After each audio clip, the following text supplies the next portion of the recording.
Tá no ar mais um episódio aqui da quinta temporada do ExudaCast. Você aí que ainda não segue a gente, siga o nosso canal, siga a gente nas redes sociais, @ExudaCast no Instagram, tem vários cortes super legais. Você já manda assim, ó, aquele corte que você gostou para aquele seu amigo, reposta, fica à vontade para pertencer ao ExudaCast, porque é isso que a gente quer você juntinho aqui, certo? E hoje o nosso papo é interessantíssimo. A gente está trazendo convidadas que são psicólogas para a gente entender um pouco mais desse assunto que é o diagnóstico. A gente tem ouvido cada vez mais as pessoas falando: eu tenho TDAH, fulaninho tem autismo. Aí eu pergunto: vocês foram diagnosticados? Você sabe se fulaninho foi diagnosticado? E vou além disso. A pergunta é: foram bem diagnosticados? Porque tem gente que vai uma vez no psiquiatra e já diz assim: você tem esse transtorno, e fica com aquele estigma que é aquele transtorno e assim vive a vida. Então a gente vai conversar um pouco mais sobre isso, para saber se estão diagnosticando certo por aí. É um diagnóstico completo? E você está se aproveitando para dizer que tem algum transtorno sem realmente ter cascavilhado para saber se você realmente tem essa condição? E é por isso que hoje eu vou conversar com ela. Vou começar com ela, que já é da casa, que já é arroz de festa do ExudaCast, mas que vale muito, muito, muito a pena ter a sua presença aqui. Obrigada. Adriana Dantas, nossa Obrigada. maravilhosa psicóloga, coordenadora de pós-graduação e docente da Exuda. Isso. Que tem de muita coisa. Tudo bem, Dri? De quase nada. Boa noite, pessoal. Mais uma vez estou aqui fazendo só uma ressalva, né? Eu e a colega somos neuropsicólogas, formadas aqui pela Exuda, né? Hoje eu sou professora da área de neuropsicologia também, na área de patologias e transtornos adquiridos. Maravilha. Então, já que ela já falou da colega, vamos mostrar a colega que pela primeira vez está aqui no nosso estúdio, no estúdio do ExudaCast. Então, você aí, ó, vai conhecer agora Ana Souza, neuropsicóloga, como a Adriana falou, e terapeuta sistêmica, não é isso? Isso. E não é arroz de festa, né? Não, e mas que não é pode se arroz de tornar. festa. Pode se tornar, fica à vontade. Quero você muitas e muitas vezes aqui. Ô, Ana, aproveita já para falar um pouquinho da sua ligação aqui com a Faculdade Exuda.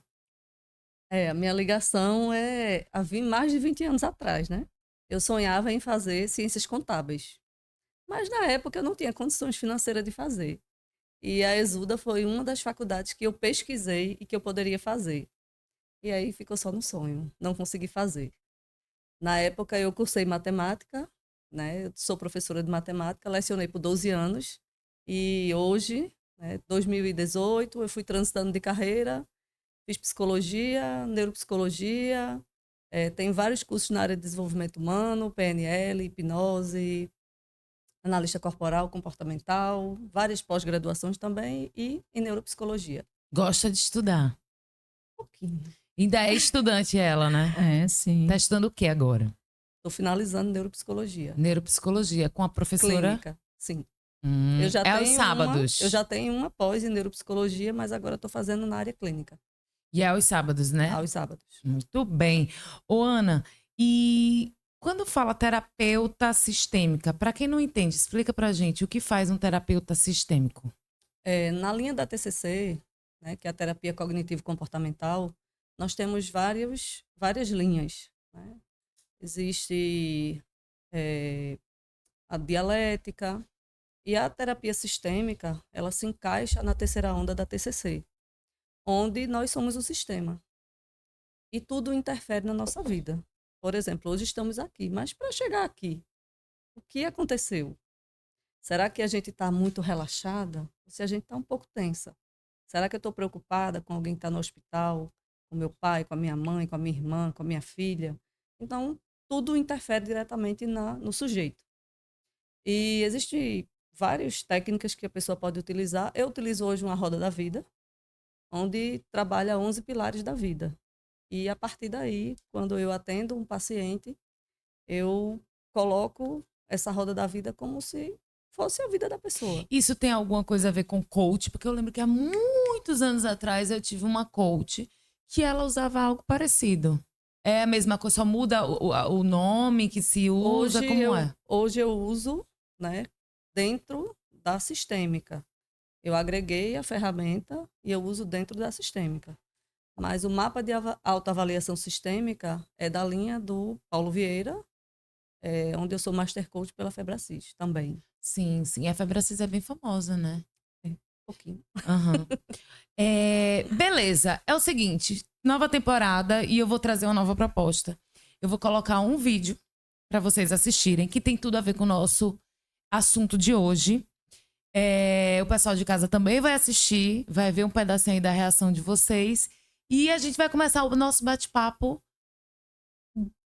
seguindo a ideia desse vídeo para a gente debater.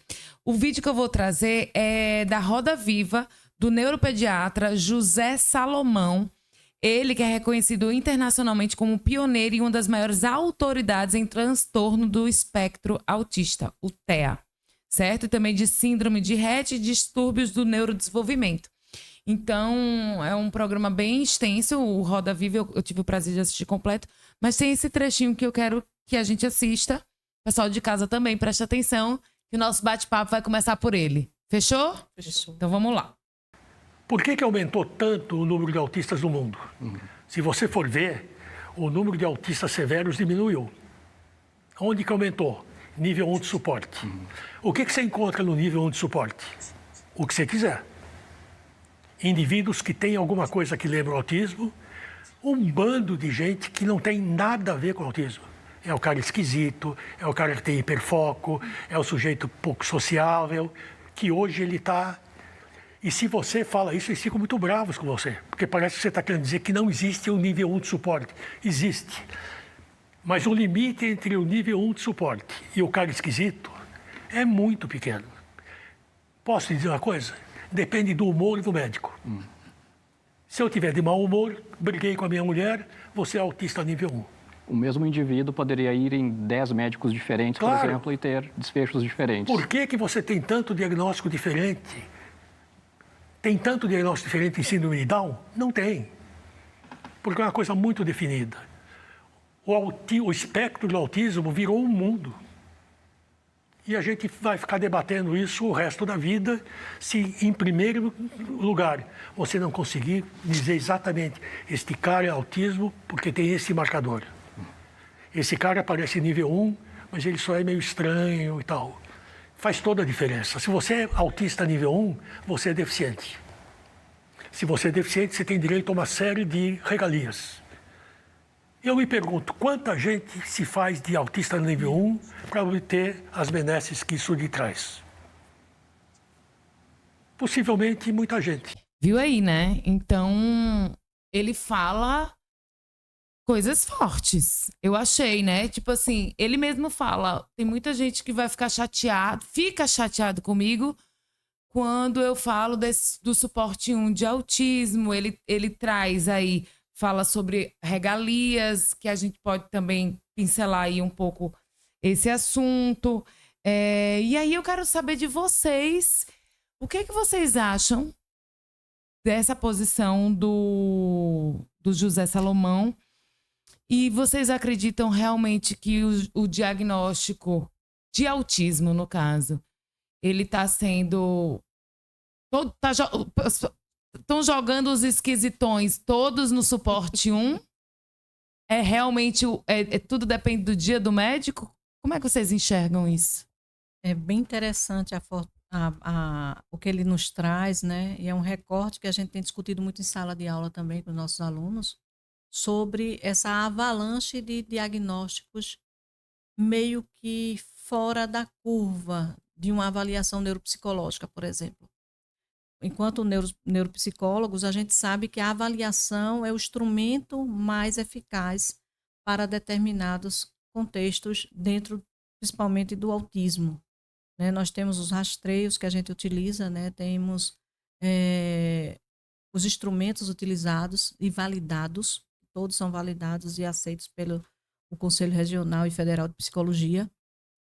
E é só esse instrumento, na realidade, que vai diagnosticar precisamente. E deve ser muito eficaz. E essa avaliação, como é que chama? Avaliação São neuropsicológicas. neuropsicológica. Quem pode aplicá-la? Psicólogos formados em neuropsicologia e que tenham habilidades em testes psicológicos e avaliação psicológica. O psiquiatra não pode? Não.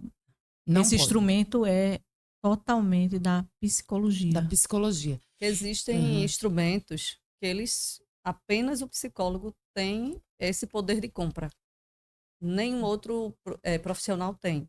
Existem alguns instrumentos que o psicopedagogo tem acesso, mas ele não consegue fazer uma avaliação precisa. Ele consegue ver habilidades acadêmicas, vamos falar assim. Mas ele não consegue fazer uma avaliação neuropsicológica mais a fundo, com vários detalhes de atenção, de percepção, de memória.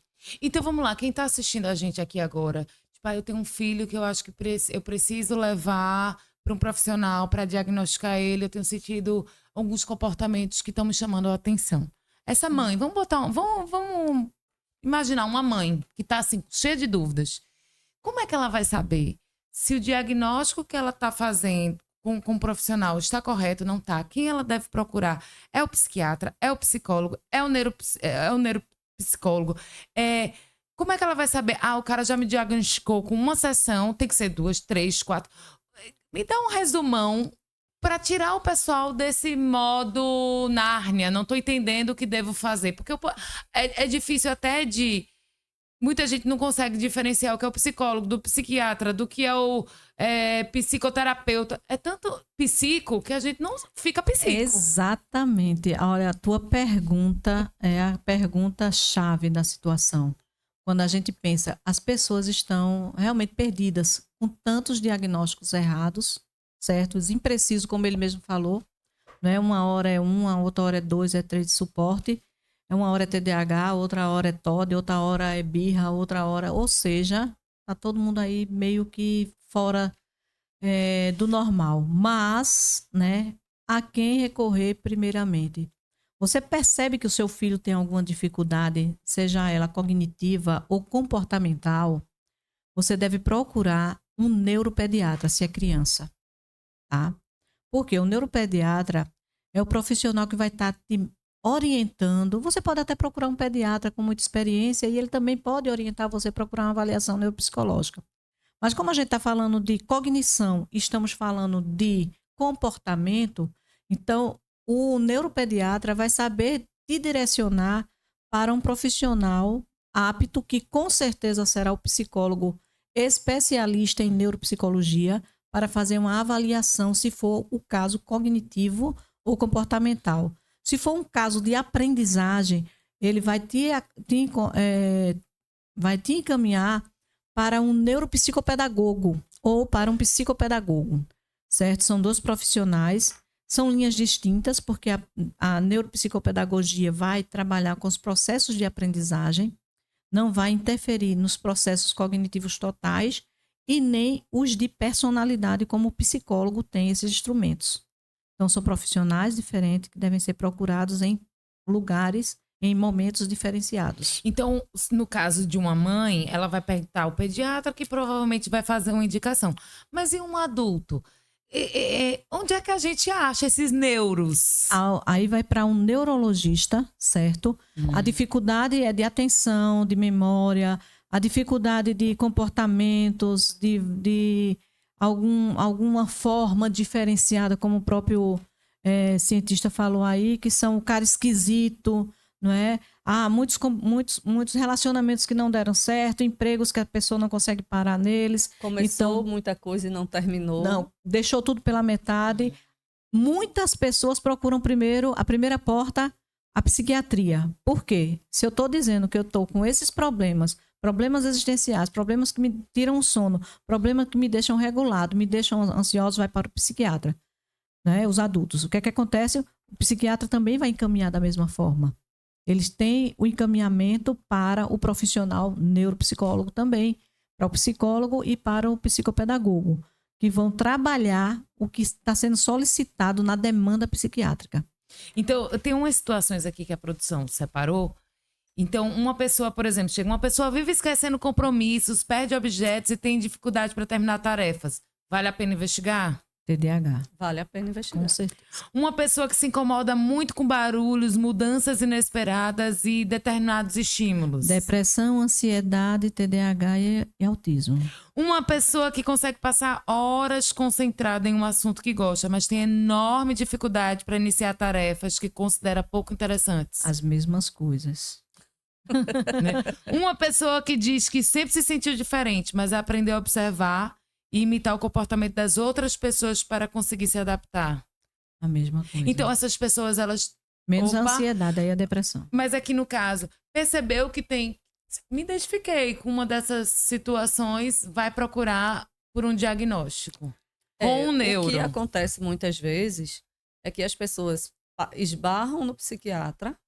Ele é especialista em sinais e sintomas. Uhum. Ele até pode fazer um exame neurológico, ele pode pedir uma ressonância para ver tamanho do cérebro, tais. Só que comportamento não. Sinais e sintomas é uma coisa. Eu posso chegar para você e dizer, eu estou com dor de barriga. E ele olha e faz, tome isso. E às vezes ele não pergunta se eu tenho alergia à medicação. E é até uma das críticas dentro da psicologia como um todo, que geralmente o psiquiatra é o único profissional que geralmente traz um laudo, não é um julgamento, mas infelizmente está precisando ainda assim se chegar um pouquinho mais perto da psicologia, sem nenhum exame. Então eu chego para ele e digo assim, eu estou triste, eu chorei tanto essa semana, eu não comi, eu não dormi direito, depressão. E quantas, no mínimo, consultas uma pessoa tem que ter para ser diagnosticada? Antes de falar da avaliação mais profunda que vocês estavam falando, vamos no do psiquiatra, que é o que a gente mais escuta aí, porque eu escuto direto, o pessoal falando, fui no psiquiatra, ele já me passou aí, escitalopram. Né? Isso, falei errado. Esse talopram. Tô bem, hein? Não, mas a maioria tem muito disso, assim, foi, sentou, conversou uma vez, já passou o remédio. Isso é normal? Veja só, é como ela falou. Psiquiatra é aquele médico da urgência psiquiátrica que vai tratar o sintoma e o sinal que o paciente está trazendo. Se ele está dizendo que é um choro frequente, né, porque também não é qualquer choro, não é qualquer crise de ansiedade, é a frequência com que isso ocorreu na vida daquele sujeito, sim, ele vai indicar a medicação. Na primeira consulta? Sim, muito assim, não é que é uma prática errônea, tá? Dentro da psiquiatria, como você chega na emergência, você está com a cólica, você vai tomar um Buscopan na veia. O Buscopan que ele tomou também na veia, a mesma coisa, sim, mas para essa dor é o Buscopan ou a dipirona. Na psiquiatria, muita gente diz assim, mas eu fui, ele passou a mesma medicação. Entendendo, gente, não vamos demonizar a psiquiatria, ela está aí para nos ajudar mesmo. Sim, temos profissionais seríssimos, tá? No nosso hall de psiquiatras. E a gente sabe que ele vai tratar justamente o sintoma. O sujeito não vai poder viver a semana toda chorando. Uhum. Então, ele vai tratar o choro. Como é que vai se tratar o choro? Usando um escitalopram, uma sertralina, ou vai usar, muitas vezes, uma outra medicação indicada. Então, ele vai remediar, isso, mas isso não quer dizer que o diagnóstico está fechado. Não. E também não quer dizer que ele fechou um diagnóstico. O maior desafio é que as pessoas vão até o psiquiatra e para ali. Aí não vão para uma investigação. Ele geralmente indica. Ele vai indicar psicoterapia. Muitos indicam, porque a gente pega laudos. Eu recebo clientes, né, que vêm às vezes já com laudo. Eu tenho tantos diagnósticos. Tá bom. Vamos trabalhar. Então não é uma coisa acabada. Só que a pessoa tem aquele... Só porque está tomando aquela medicação, o médico disse que eu tenho depressão. Ok. Procure psicoterapia. E muitas vezes não procura. Isso. Entendi. Então, o pulo do gato é você se aprofundar um pouco mais, investigar mais a sua condição. E aí você pode ir para uma psicologia, entender esse choro, entender. De repente, a pessoa passou por um luto, não foi elaborado, não foi tratado, ficou um luto crônico, se tornou uma depressão, se tornou uma frustração, e a pessoa não consegue entender aquilo. A partir do momento que você começa a se abrir, se elaborar, aí um psicólogo vai olhar e vai dizer assim, você já fez uma avaliação neuropsicológica, ele pode indicar, mas se ali ele consegue identificar um luto mal elaborado, que aí se torna uma depressão crônica, que pode avançar para uma depressão crônica, encerrou ali. Uhum. Aí a pessoa começa a ter resultados, começa a melhorar o humor, a vida segue, volta para o psiquiatra e diz assim, estou muito bem, obrigada. Qual é a ideia? Que o psiquiatra desmame a medicação. E aí o desafio das pessoas em ir além é justamente esse. Parou no psiquiatra e acha que vai tomar remédio pro resto da vida. Uma das coisas que eu pontuo muito, até em sala de aula, né? Você foi minha aluna, é o erro da medicação. A forma como as pessoas estão tratando as doenças psíquicas como se trata uma amidalite ou uma cólica. Você vai para o médico, se você tomar Buscopan e passar a cólica, você não vai procurar no outro dia buscar um especialista para saber por que é que essa cólica está existindo. Uhum. Você vai tomar novamente Buscopan.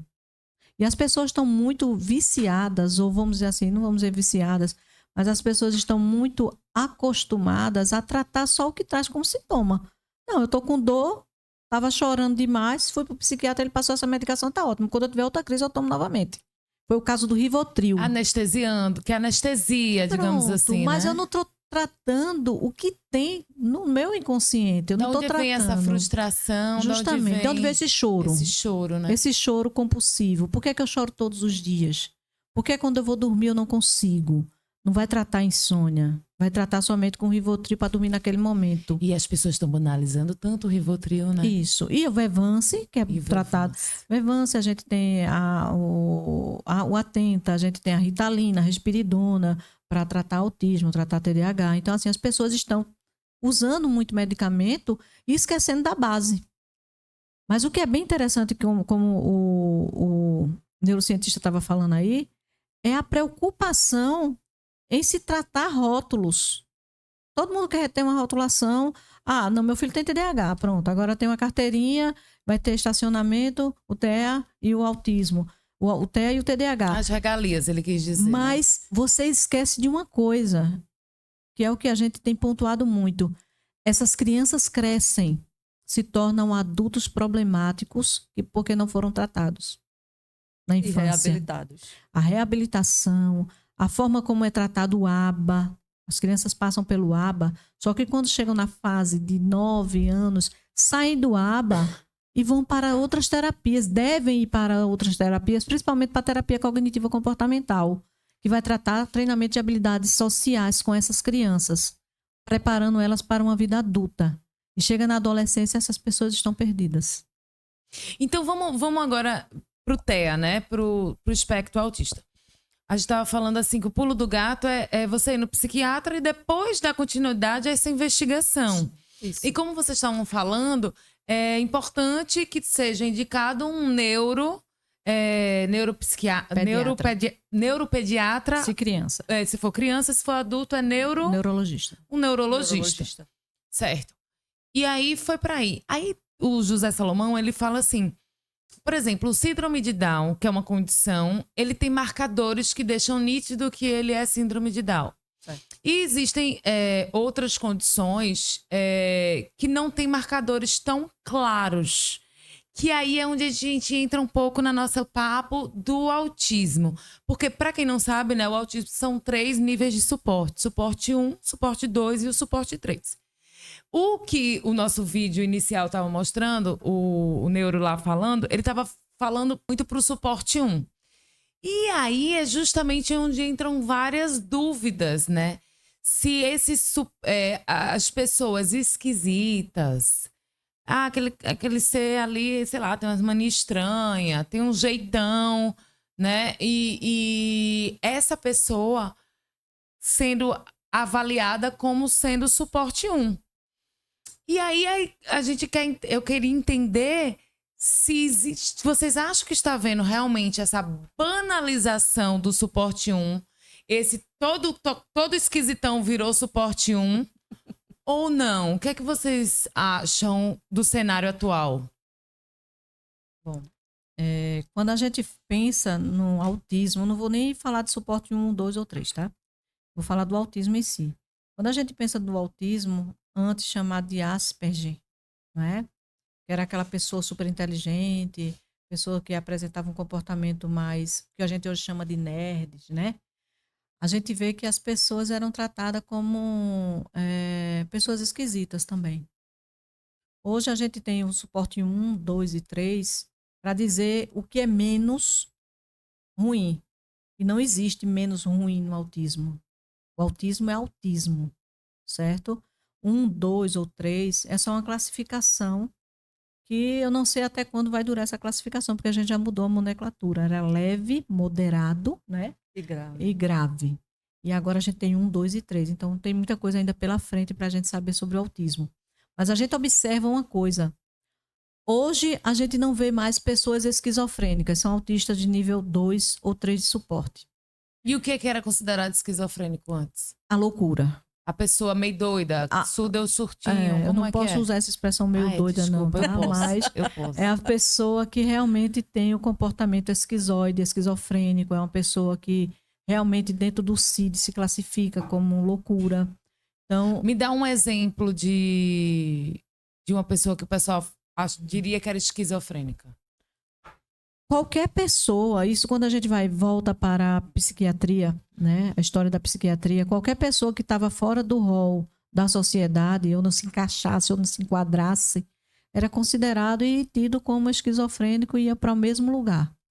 Isso até mesmo os homossexuais eram colocados nesse mesmo nicho, certo? Para poder determinar uma pessoa que não poderia circular na sociedade.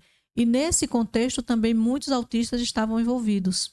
Autistas e pessoas com TDAH. Muita gente acha que o autismo surgiu agora há pouco. Não, ele já existiu há muitos anos. Vamos dizer que lá há muito, muito tempo já existiu o autismo, o TDAH. Só que eram tratados na mesma forma dos loucos. E ainda bem que nós, em 1970, com o avanço das neurociências, né? A neurociência nasceu junto comigo, que eu sou de 1970. e isso trouxe para a gente, uns 56 anos, né? Então, isso trouxe para a gente o quê? Uma humanização desse processo. Vamos separar o que é esquizofrenia, vamos separar o que é também o transtorno bipolar, vamos separar por classificações. O DSM-5 está aí mostrando, né? O CID-10, o que são essas classificações. Isso é uma conversa mais longa. Mas, de acordo com o que se traz, a pessoa esquisita dentro do autismo, porque tem estereotipias, essa pessoa que tem gestos ou faz birra, né, que não é birra o nome, depois a gente vai explicar direitinho. Então, essas pessoas são tidas como nível de suporte 1, 2 e 3 dentro do autismo. Mas não é só isso o autismo. O autismo é muito mais do que o que a gente pode classificar em 1, 2, 3. Você falando aí, me veio uma lembrança dos meus tempos de sala de aula. Em uma sala de aula, independente de ser particular ou pública, você como professor, você olha e vê todo mundo igual. Sim. E aí a matemática é a disciplina mais temida. Geralmente as pessoas que se encaixam dentro dos padrões do autismo ou até do TDAH com autismo, elas não têm dificuldade. De matemática. Não. Elas são boas de matemática. Geralmente elas são boas. Só que eu dei aula por 12 anos, já estou fora de sala de aula há 14 anos. Então muita coisa mudou. Lá atrás, a gente não recebia diagnóstico de aluno, não. A gente, como professor, a gente, digo eu, tem que se virar nos 30. Então, aquele aluno mais inquieto, que talvez fosse um TDAH, Hzão de hiperatividade, que talvez tivesse um autismo, era o melhor da sala. Para mim, como professora de matemática. E tinha aquele também que não falava, o esquisitão. Aquele que nem respondia a chamada. E aí, será que ele era autista? Talvez sim, talvez não. Mas então a gente fala talvez sim, talvez não, porque a gente pensando nesse lance de suporte 1. Isso. Aí o que me vem à cabeça? Eu não sei se vocês chegaram a ver uma vez acho que faz anos já. Uns 2, 3 anos talvez, que a atriz Letícia Sabatella foi ao Fantástico Sim. E ela disse que ela voltou a falar sobre o diagnóstico de autismo que recebeu aos 52 anos. E aí reacendeu essa discussão sobre o diagnóstico tardio, especialmente entre as mulheres. E também a gente... Quando eu lembro da minha reação quando eu assisti, eu fiz, gente, essa era a Ivone de O Clone, né? Eu roubou o marido da Débora sei lá. Seco. Da Débora Seco, não, era a que fez Vale Tudo agora, a galega. Enfim. Aí eu lembro demais, fez O Clone. Como é que é uma mulher, na minha cabeça, de leiga, como é que uma mulher, uma profissional que tá há anos, que decora textos, que interpreta várias personalidades, porque ela tem uma acessibilidade maior ao barulho, porque ela deu algumas características, eu me lembro bem dessa, né? Do barulho que a incomodava bastante. E aí ela foi diagnosticada com 52 anos com autismo suporte 1. Eu lembro que eu olhei pro meu pai e fiz, pai, o senhor também é autista. Porque meu pai, Coitado. ele é aquela pessoa que se ele escuta uma agulha cair lá longe, ele tem uma irritabilidade fácil em alguns detalhes. Então a gente meio que, eu tô falando Luciana leiga, né? Tipo, não vocês que são profissionais da área. Mas a gente meio que falou assim, ele é autista, fulano é autista. Depois dessa reportagem, eu lembro que ficou uma coisa assim mais banalizada, digamos, esse suporte 1. Só que ao lado da minha casa, da casa dos meus pais, a gente escuta muito barulho de uma criança autista. Há muitos anos que a gente mora lá, a gente vê muitos gritos, muito que ao você escutar, às vezes é de arrepiar. Você fala assim, meu Deus, está tão forte aqui dentro da minha casa.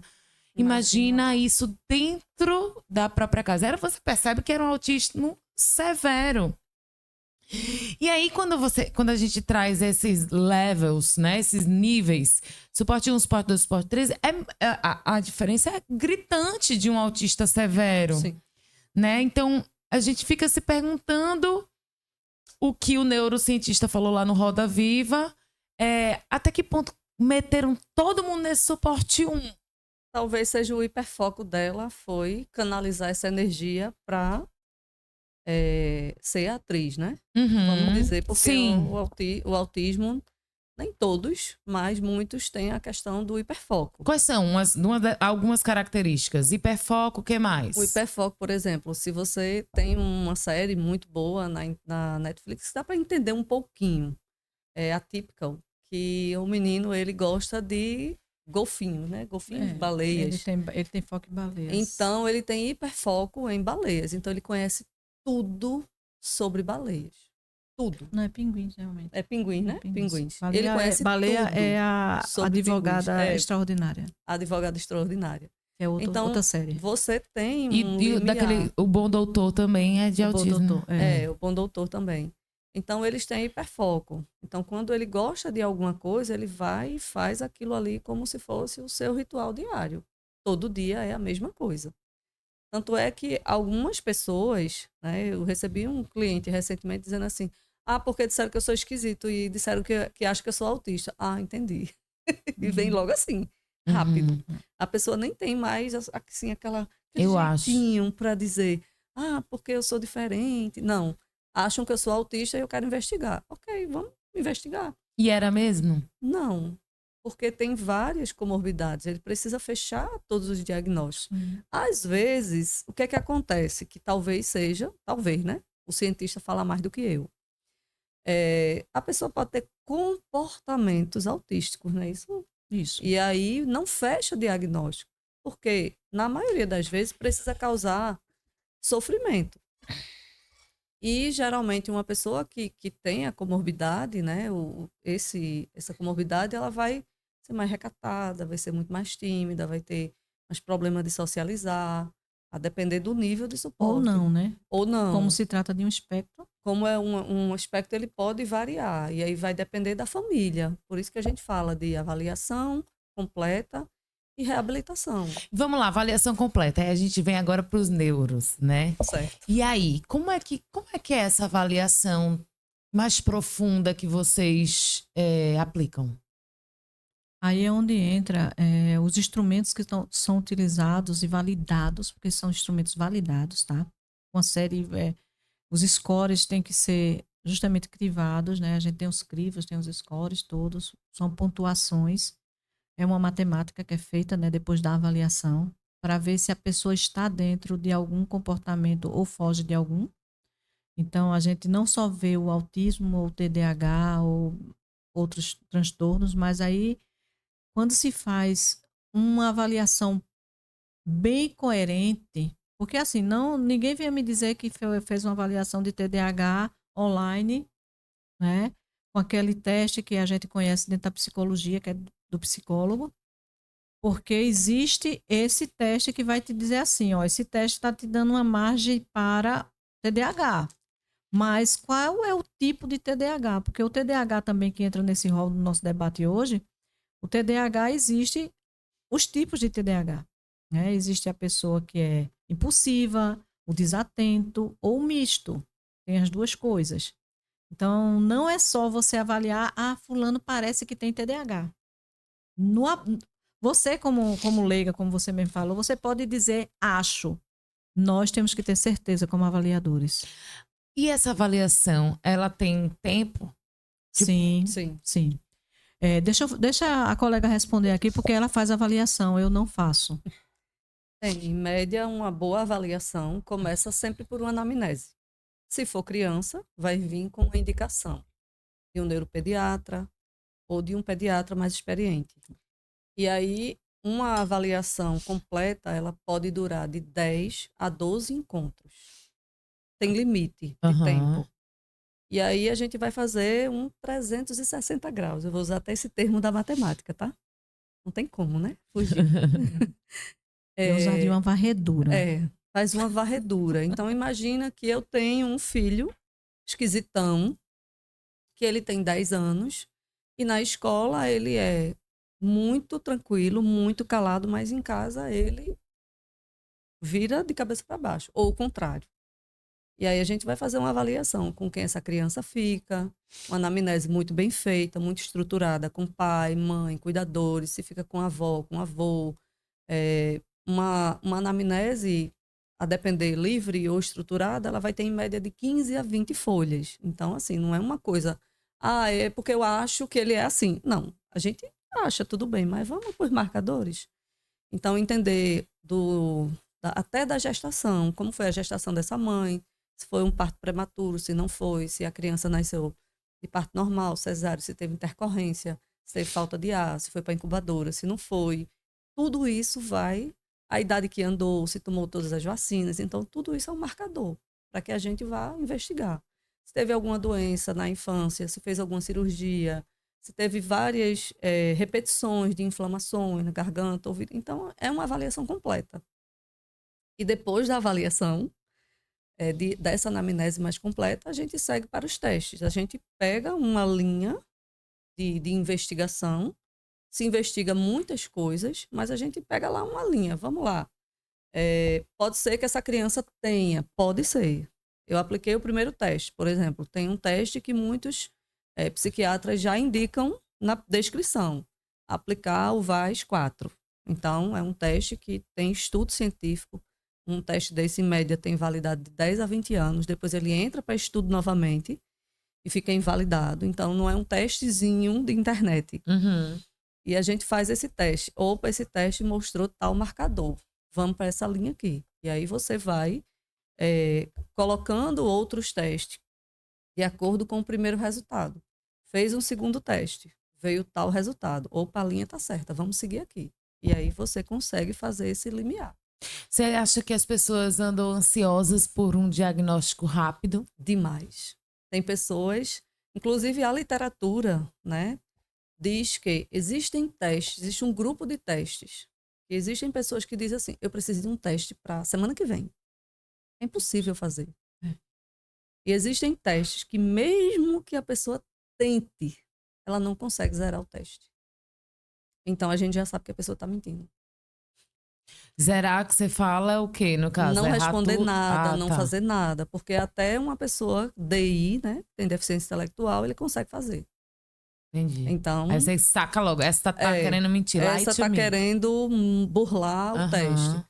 E ainda mais, se a gente aplica um teste, percebe que aquele paciente não foi tão bem, ou sei lá, a gente vai também, né, um teste, a gente precisa testar. Porque 1 mais 1 tem que ser 2, e os testes ele tem que convergir. Se eu tenho testes de inteligência e eu apliquei sai um resultado, eu acho que dá para aplicar outro. Vamos retestar? Você retesta com outro teste, depois você volta e aplica o mesmo. A pessoa às vezes nem percebeu. E às vezes o resultado pode dar igual ou pode dar diferente. Ô, Ana, é caro fazer Eu queria saber se é caro você fazer essa avaliação mais profunda para saber se existe algum transtorno mental. É algo acessível? É um investimento acessível, se a pessoa quer entender como funciona. É melhor do que ser um esquisitão perdido na multidão. Aham. Então, hoje aqui na Exuda, a gente tem uma facilidade, né? A gente tem um valor social, que o pessoal pode procurar a clínica e fazer de acordo com o valor social. É a clínica escola da Faculdade Exuda. A clínica escola faz hoje com os estagiários do curso de neuropsicologia. E a gente é muito bem instruído pelos nossos coordenadores, supervisores, professores que estão ali acompanhando a gente semana a semana até finalizar essa avaliação. Já que vocês estavam falando também de TDAH, tem uma diferença entre... tem um que é TDAH e o outro que é sem o H. Como é isso? Não. É tudo TDAH? As pessoas confundem muito. Veja só, TDAH, déficit, transtorno hiperativo, né? Transtorno, déficit de atenção e hiperatividade. Certo? Quando as pessoas dizem assim, fulano é só TDA, como você está falando, né? Na verdade, entra na mesma classificação de TDAH. A pessoa pode ser um TDAH só de forma desatenta, aí onde tem o A, né? TDAH, né? Isso. E não ter hiperfoco. E não ter hiperatividade ou impulsividade.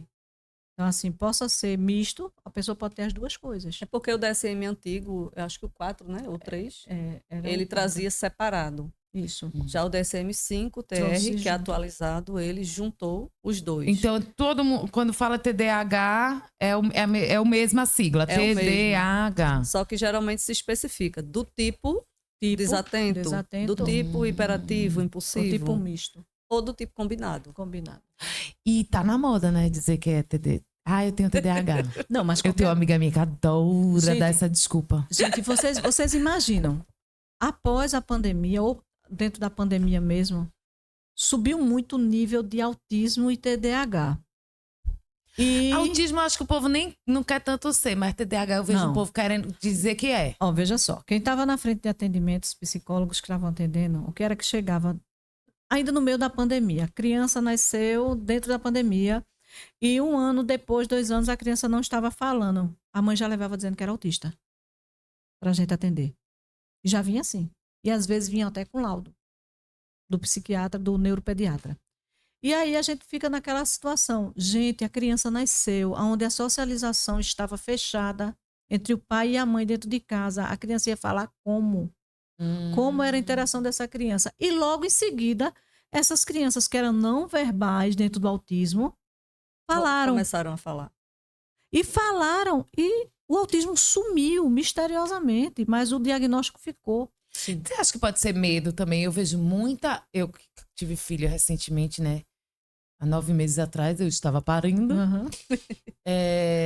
Eu escuto muita gente com medo de filho autista, porque hoje em dia, o que as pessoas falam? Gente, tá nascendo muita gente autista, escutei muito isso. Ou será que não é feito o doutor estava falando? Pois é, que é um esquisitão que enfiaram no autismo e tá todo mundo sendo diagnosticado como autista. Gente, a gente tá tendo crianças da tecnologia. Mas é culpa das redes sociais? Sim, a tecnologia tá acelerando, né, esse processo de aprendizagem. As crianças estão aprendendo mais rápido, as crianças estão falando mais rápido. As crianças estão de uma forma diferente das crianças de 50 anos atrás. As coisas mudaram com a tecnologia. Tudo é muito rápido, tudo se resolve com um clique no computador, a fala. E sem Você dá um contar- comando e vai embora. e sem contar que até as gestações hoje, da alimentação, nível de Tudo está estresse, diferenciado. nível de estresse, alimentação, qualidade de vida hoje, as Sim. pessoas dizem, eu tenho qualidade de vida, ok, mas o nível de estresse é muito alto. E hoje, talvez, né, ainda se existe, tem poucos estudos, a gente tem poucos estudos ainda no Brasil, mas tem muitas linhas de investigação que fala de vários marcadores. Não Sim. tem uma causa, uma causa-efeito. É igual o que você falou de uma criança que a gente consegue identificar na barriga se ela tem microcefalia. Ou se ela tem Down. Síndrome Síndrome de de Down. Down. síndrome de Down, que você consegue identificar É isso. num Não é o exame caso gestacional. do espectro. Não. Não é o caso do autismo. O autismo você não consegue identificar. Mas existem vários biomarcadores. E tem idade para ficar mais claro esses marcadores? Por exemplo, você estava trazendo aí uma criança que nasceu na pandemia que com 2 anos não conseguia falar. Ok, até os 2 anos, 3, 4, até que tem uma idade para você falar assim, não, nessa idade aqui realmente está perdurando esse comportamento, vale avaliar melhor. Sim, veja só. Quando a gente estuda neurodesenvolvimento infantil, a gente vê que existem fases na vida que são iguais para todas as crianças. As crianças nascem, né? Elas primeiro desenvolvem o quê? A força, o sugar do peito da mãe, toda essa situaçãozinha que tem que ser igual para todas. O engatinhar, a O olhar, fala, o sorriso. o sorriso, tudo isso a criança desenvolve. E só então, depois, a criança desenvolve o quê? A marcha, que é o andar. Uhum. E se isso for o contrário, se a criança marchar antes de falar, ela está saindo um pouco dessa curva. Tá certo?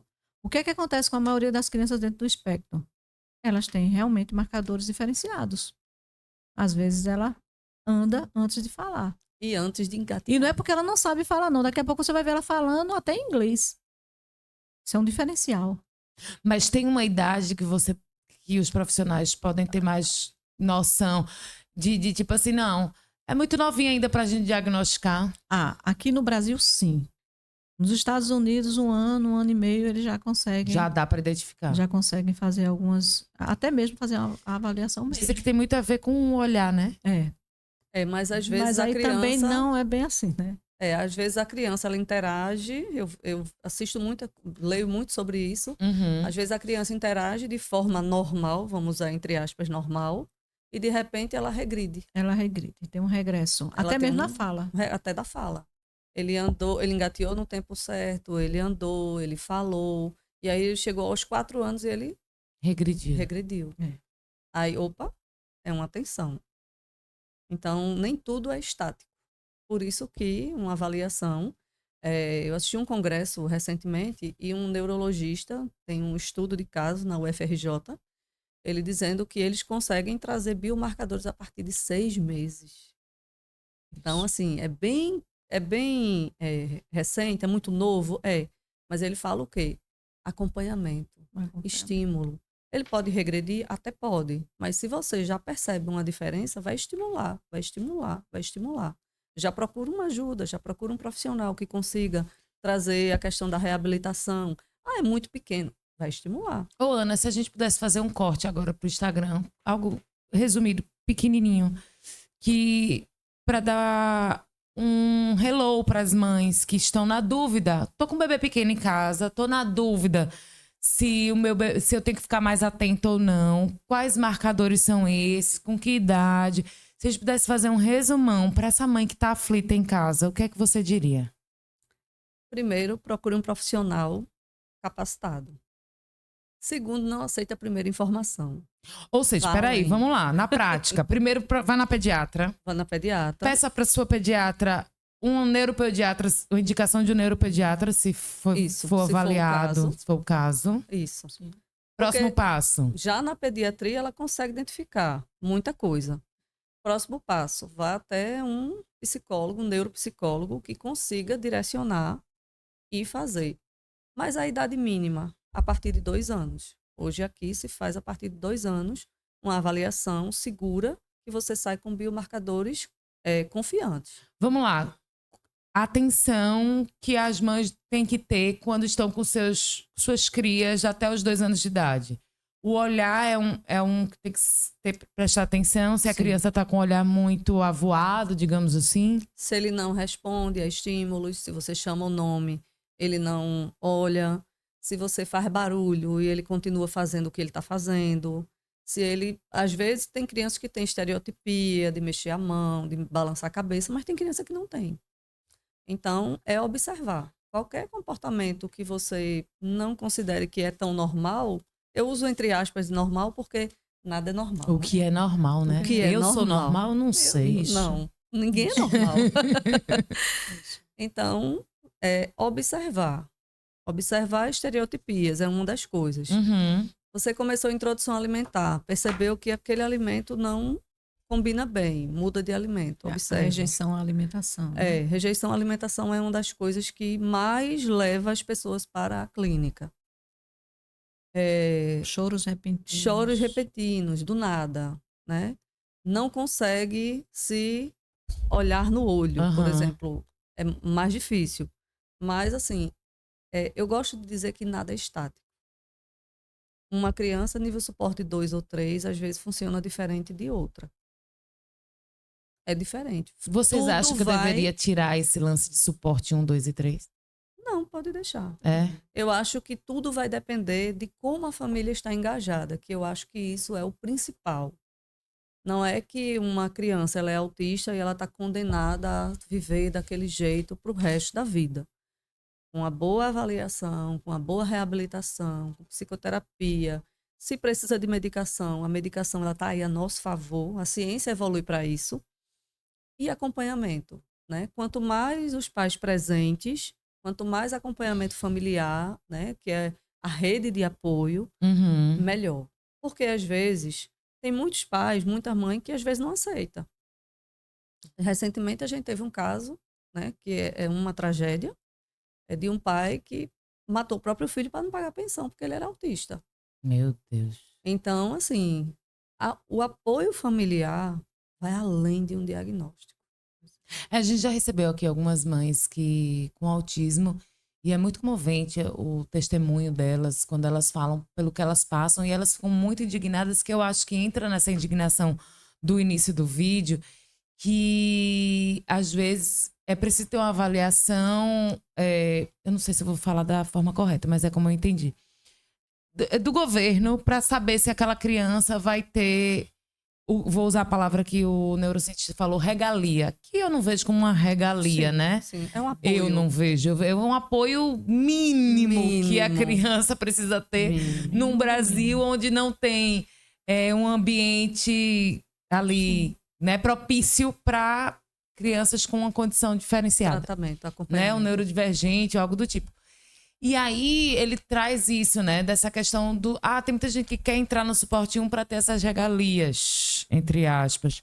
Mas uma mãe que vive com filhos, por exemplo, Poliana, que é uma que veio aqui, sempre pinta o cabelo de azul, ela teve gêmeos autistas, e se eu não me engano é severo o autismo deles. Pô, ela faz, Luciana, a gente fica com medo de não conseguir esse apoio, esse suporte Isso. sabe, do governo, e como é que faz para viver sem esse suporte, sem esse apoio? É muito necessário. Então, no vídeo que a gente viu o José Salomão falando de pessoas querendo essa regalia, por isso que eu falei, será que deve-se tirar esse suporte 1, suporte 2, suporte 3? Porque, tipo, até que ponto não está prejudicando quem tem o autismo severo? Quem É literalmente isso que eu fico me precisa. questionando. Mas aí é justamente isso. Quem era esquisito, como a Diana falou, quem era esquisito lá atrás estava na sociedade. Quem funcionava diferente estava onde? Trancado. Manicômio. Nos manicômios, internados. Então, não existia política pública.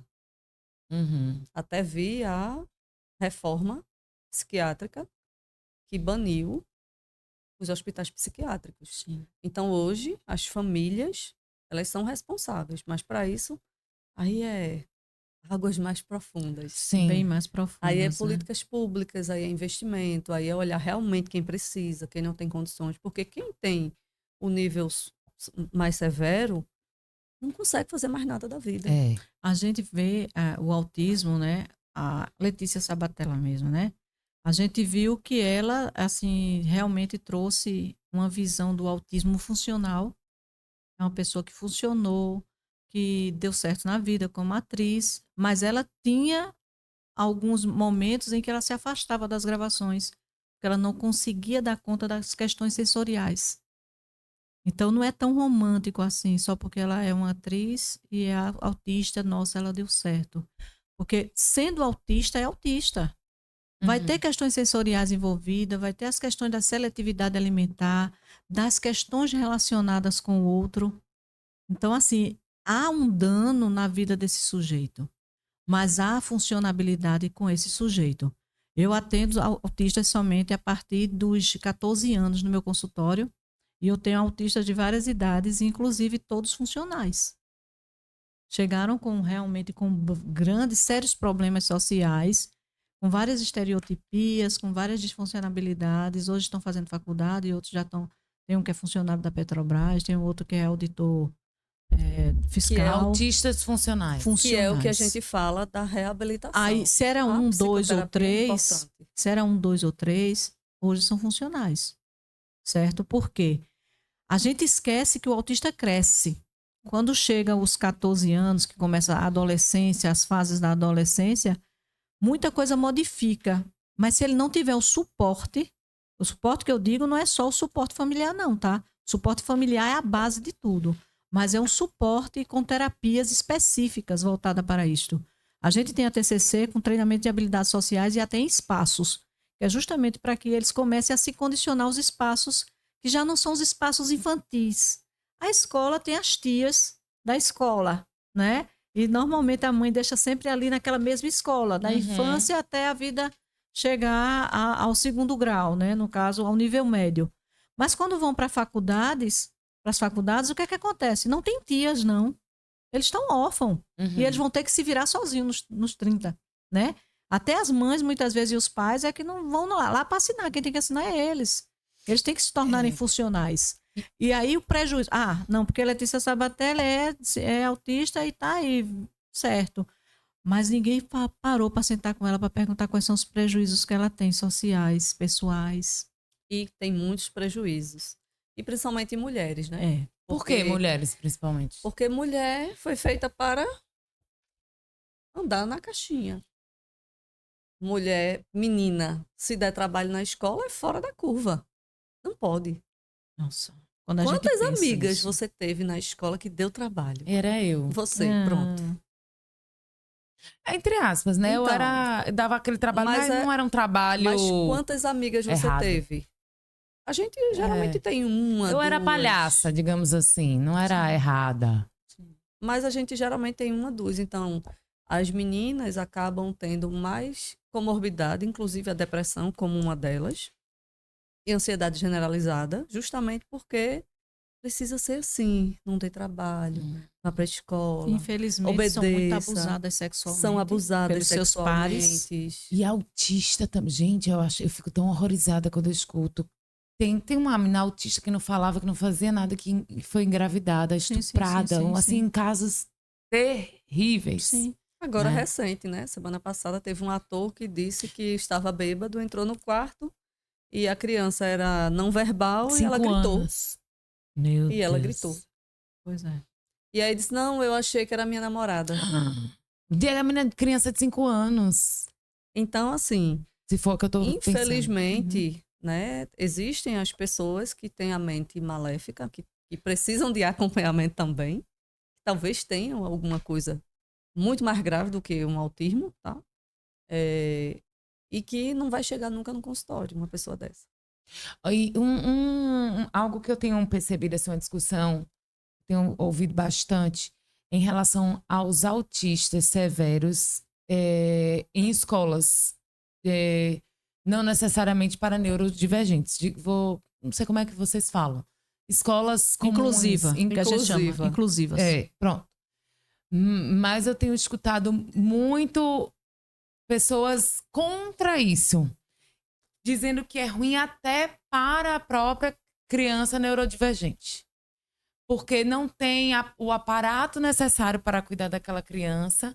A criança, às vezes, é agressiva, grita, tira a atenção dos outros alunos da sala e acaba que desfoca também, é o que dizem, o aprendizado dessas crianças, entre aspas, não sei como fala normal. Funcionais, pronto. Essas crianças funcionais.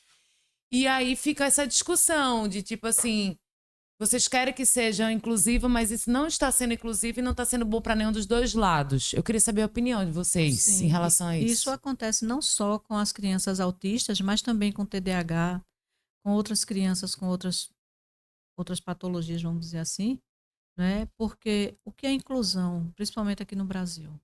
As políticas públicas precisam ser repensadas, sabe? É algo que vai dar 3 dias de discussão sem resolução.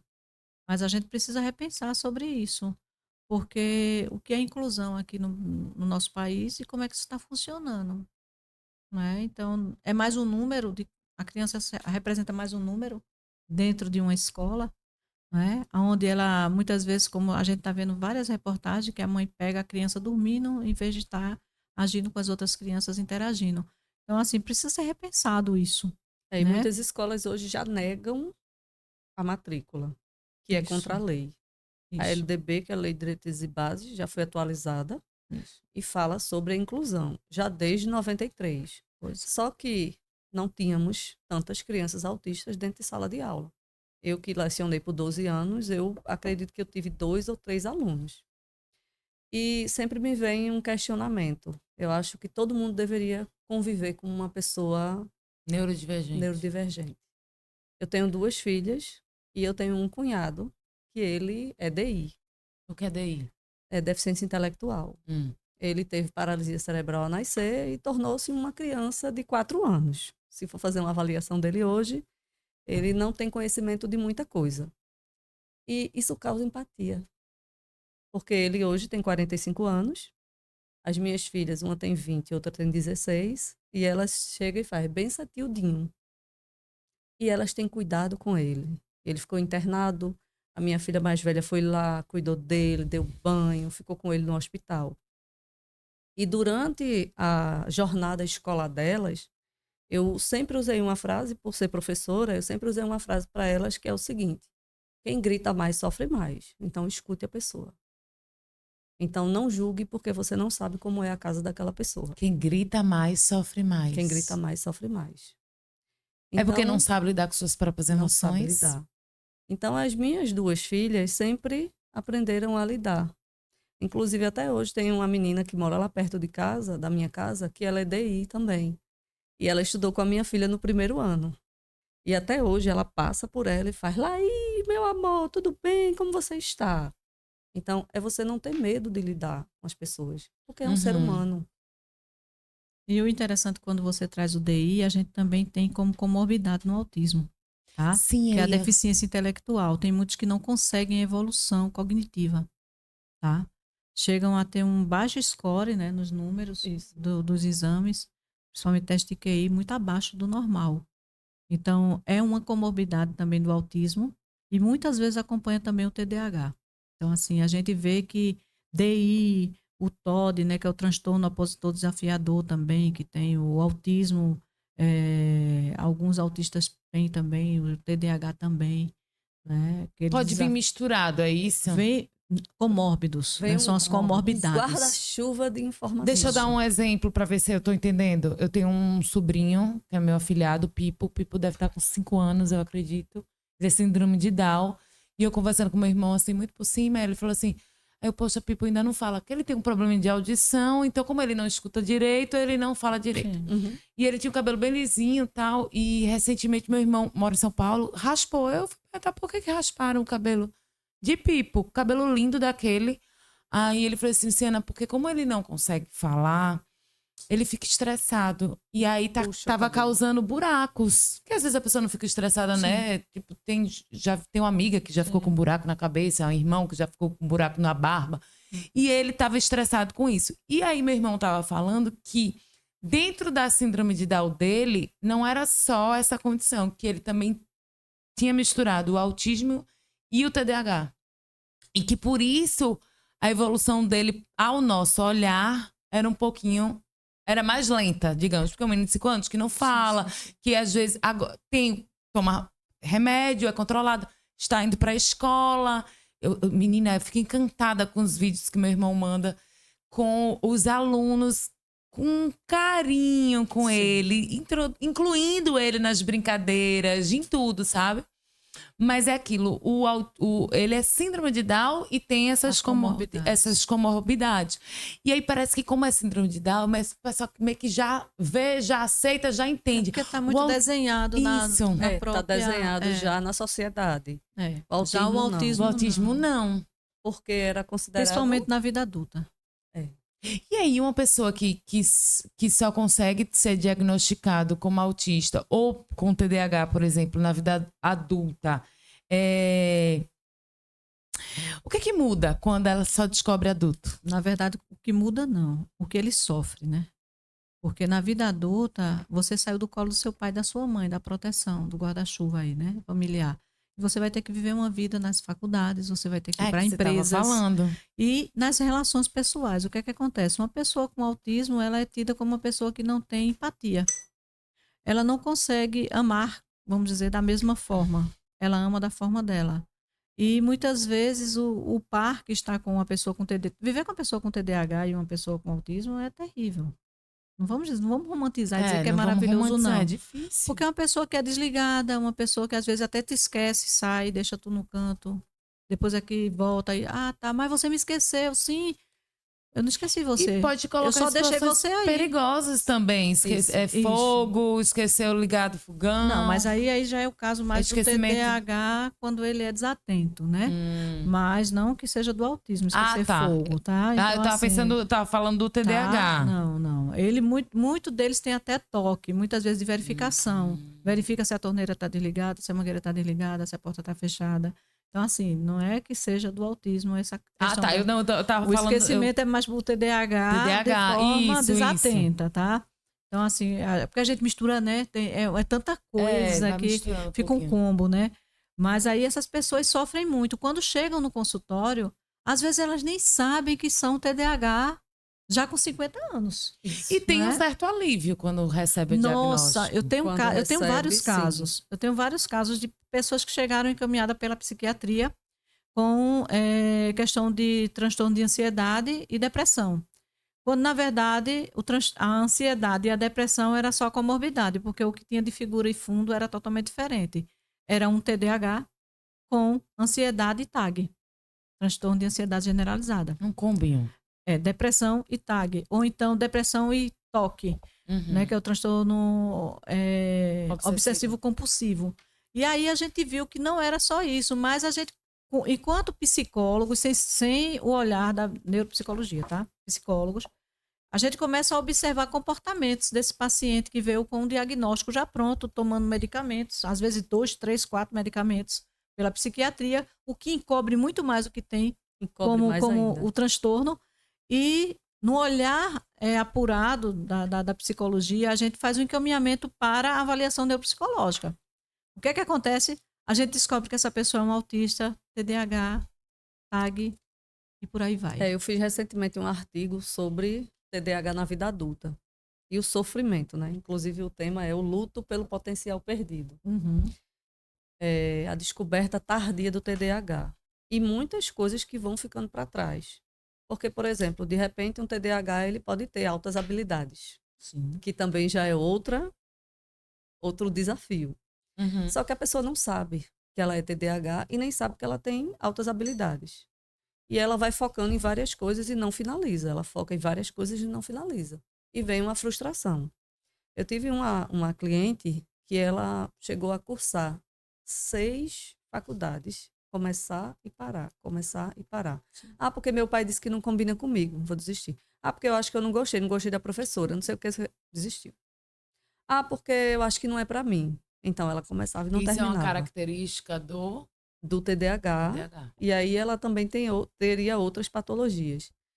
Mas o que é que acontece? Ela começou a fazer fono. Aí eu fiz, a minha meta é fazer você concluir. Esse ano ela conclui. Mas é justamente o direcionamento. Porque é o né? direcionamento. Porque eu fui mostrando para ela que não existe ninguém pronto para aquilo. Fui Sim. trabalhando isso nela. Ela veio com um diagnóstico de um psiquiatra. A gente não abandona, a gente acolhe.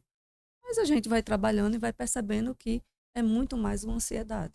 Sim. E é uma ansiedade generalizada que pode vir com morbidade. A impressão que eu tenho é que os psiquiatras e os psicólogos, neuropsicólogos também, estão precisando pegar mais um na mão do outro. Mas E assim, Já existe já alguns. eu acredito assim. Vocês não podem falar, mas eu posso falar. Desculpa, Adriana, eu vou falar. A impressão que eu tenho é que tem muito psiquiatra aí falando, tipo, diagnosticando de primeira e tá assim. Aí eu fico só vendo os olhares do psicólogo, mas ninguém tem coragem de falar mesmo que tem um monte de psiquiatra aí fazendo besteira. Mas aí veja só. Falei. Veja só. Pronto, falei. só, eu não Pronto, tô, falei. eu Saí não tô, correndo. eu não tô, eu não tô, Eu não sou eu psicóloga. não tô aqui salvando nada, nem puxando sardinha para lado nenhum, né? Mas assim, pela psicofarmacologia, né, que é uma das coisas que nós estudamos como neuropsicólogos também. Pensa que o curso é pequeno, não, um curso pesado. Bastante. E dentro da psicofarmacologia a gente sabe da importância da medicação. Como eu falei, você foi com uma queixa para tratar daquela queixa. Não foi para investigação. Só que aí alguns psiquiatras muitas vezes dão logo um laudo definitivo, uma tarjazinha e colocam ali no paciente. Só que, como ela mesma estava falando, gente, vocês sabem o que é uma avaliação neuropsicológica? A gente passa 2 meses a mais avaliando o paciente com testes que são todos eles tabelados, são todos eles validados pelo Conselho Regional e Federal de Psicologia, para a gente passar 2, 3 meses com o paciente para uma pessoa dentro de uma consulta de menos de 30 minutos te dar um Sem laudo. Não exame é nenhum. isso, mulher, porque eu tô Ei, falando, eu detalhe, posso falar, Adriana. detalhe, Eu nem posso é, falar, mas a gente Adriana. também pode. Às vezes nem é 30 minutos, às vezes é 5. É um Pois é. absurdo. Mas tá tudo Pois é. bem, a gente acolhe. Eu aprendi a acolher. Eu aprendi quando a pessoa vem, eu tenho 5 diagnósticos, eu digo, venha. Traga venha pra com mim. tudo. Tem gente que gosta de um, Olha, né? eu não vou nem fazer o cálculo, mas eu acredito que só pacientes meus, que são TDAH, autistas, eu tenho um grupo, tá, de atendimento. Estou fazendo trabalho também em Pojuca, lá na APACE, posso falar, né? Pode? Na Minha APACE em terra. Pojuca, que tá uma maravilha o trabalho que estamos fazendo lá, com neurodivergente e neurotipias, né? E a gente está atendendo também o público adolescente, que é um público diferenciado.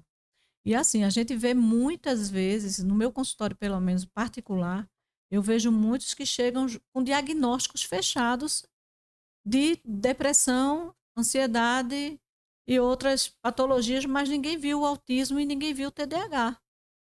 E aí, então, eu me sinto na responsabilidade, na obrigação de discordar um pouco da psiquiatria, quando eu digo, tudo bem, a gente está tratando o sinal, agora que eu quero ver o que tem por trás desse sinal. O que E aí, está quando escondido. eu encaminho para os colegas neuropsicólogos, não sou eu que faço avaliação, já que eu acompanho meus pacientes, e existe critérios éticos dentro da neuropsicologia. Então, quando eu encaminho para os colegas avaliarem, chega lá o diagnóstico bem feitinho, a coisa mais linda do mundo, que chega os olhinhos brilham, e a gente dizendo assim, olha, meu amigo, você tá vendo tudo que você tem, olha isso aqui, você não é um diagnóstico só não, tá? Você é uma pessoa e a gente vai melhorar a sua condição. Eu estou terminando um livro chamado de Autismo e Suas Possibilidades, porque dentro do autismo, gente, não só existe as coisas que são comórbidas, existem as possibilidades, existem várias chances de reflexão, de modificação, a rigidez cognitiva muda, tá? As questões sensoriais também vão se adaptando. Tem um livro aqui que eu gosto, que eu digo é a minha Bíblia, o tempo todo que eu a carrego. Não sei se dá para dar um foco aqui. Dá. Eu sempre passo para meus alunos, esse livro é maravilhoso, Teoria da Como Mente. chama? Teoria da Mente, de Cacheta e Cacheta, né? Marcelo Cacheta e Leonardo Cacheta. Esse livro aqui, eu acredito que todo neuropsicólogo, todo o pessoal que quer acompanhar autistas deveriam ler, porque ele traz uma leitura rebuscada, realmente científica, mas que vale muito a pena, para a gente entender como é que se dá as questões sensoriais, as questões emocionais, né? Tem alguns termos utilizados que muita gente desconhece, mas é o meltdown, que é os colapsos que eles têm emocionais, que é quando o autista grita, quando o autista dá uma bugada. Meltdown em inglês é derreter, né? É quando Aí ele tá ali se colapsar. derretendo, colapsando, isso. E o shutdown, que é justamente quando ele introspecta toda essa dor e ele fica aquela bugada, olhando para o espaço e o tempo, e às vezes dura um dia, 2 dias. Igual o computador, shutdown, né? E ele para totalmente as suas reações. O que eu sempre digo, e eu quero passar esse conselho para as mães aqui autistas, que é uma das queixas que eu recebo muito dentro do meu consultório dessas pessoas, até adultos, viu? Não só crianças.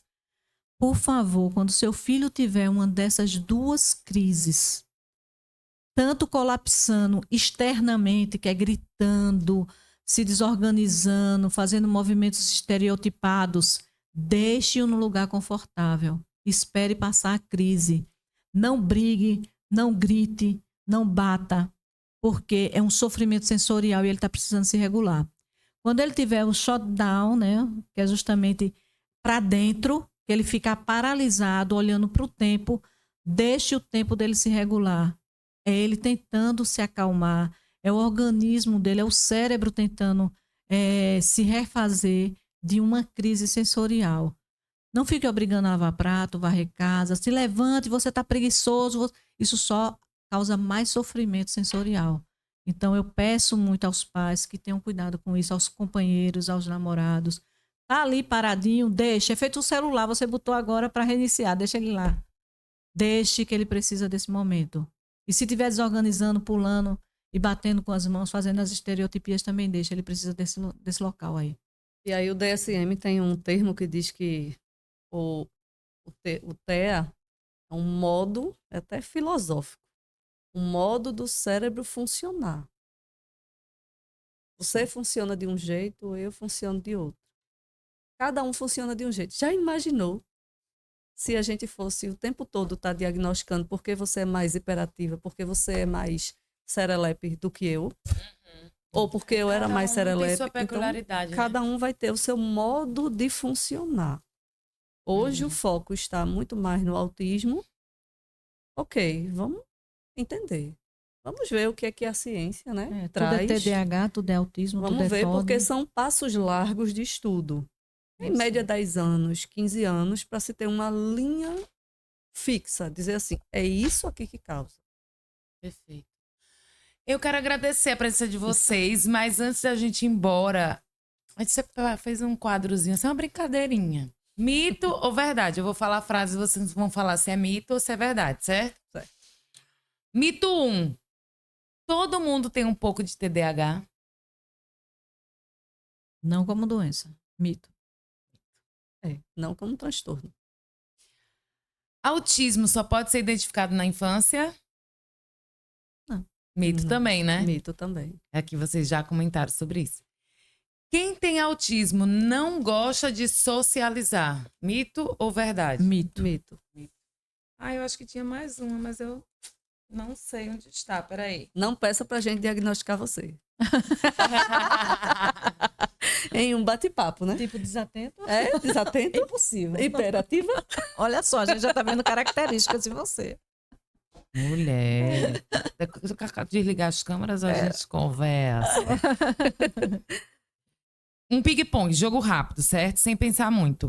Resposta rápida. Uma palavra que você associa ao TDAH. Desatenção. Modo de viver. Uma palavra que você associa ao autismo. Modo do cérebro funcionar. Filosofar, não tem como. Função ou disfunção. O maior mito que você gostaria de combater. Preconceito. Preconceito. Mas eu digo assim, qual mito que as pessoas tendem a achar entre algum transtorno? Vamos lá, pro autismo ou TDAH. As Romantizar. Pessoas, o que as pessoas têm mania de achar e que isso é mito, gente, isso não é verdade. Sei lá, vou dar um exemplo bobo. Dizem que todo autista não pode ter filho. Seria um mito. Tipo assim, a Ou então coisa que todos vocês escutam funcionam- que não é verdade. Todos funcionam do mesmo jeito. Isso, então isso é um mito. Não um é mito. Não funcionam do mesmo jeito. Não. E uma coisa que toda família devia saber, toda família que tem alguém com autismo, e uma família que tem alguém com TDAH, o que é que elas deveriam saber? Tem que saber. Tem que saber procurar o profissional adequado. Tem que Alright. saber amar também seu filho, independente do que ele tenha. Arrasou. Então vamos acabar com muito amor.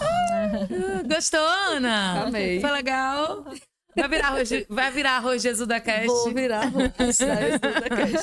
Já está. Já está, né? Gente, muitíssimo obrigada pela presença de vocês aqui. Eu acho que o bate-papo foi super válido. É um assunto que as pessoas têm muitas dúvidas, que tem assombrado muitas famílias. Eu vejo muitas mulheres com medo de engravidar mesmo por conta do autismo.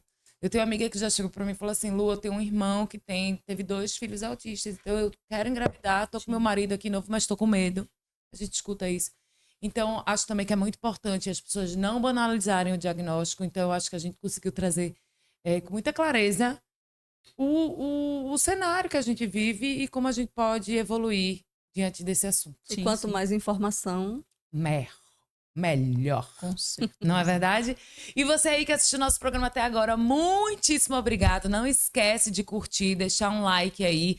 Compartilha o vídeo com alguém que você sabe que gosta do assunto ou que precisa entender melhor sobre o assunto. Também segue a gente no @exudacast no Instagram. Manda sua pergunta, dá sugestão de pauta. Fica à vontade. As 2 são casadas? sim.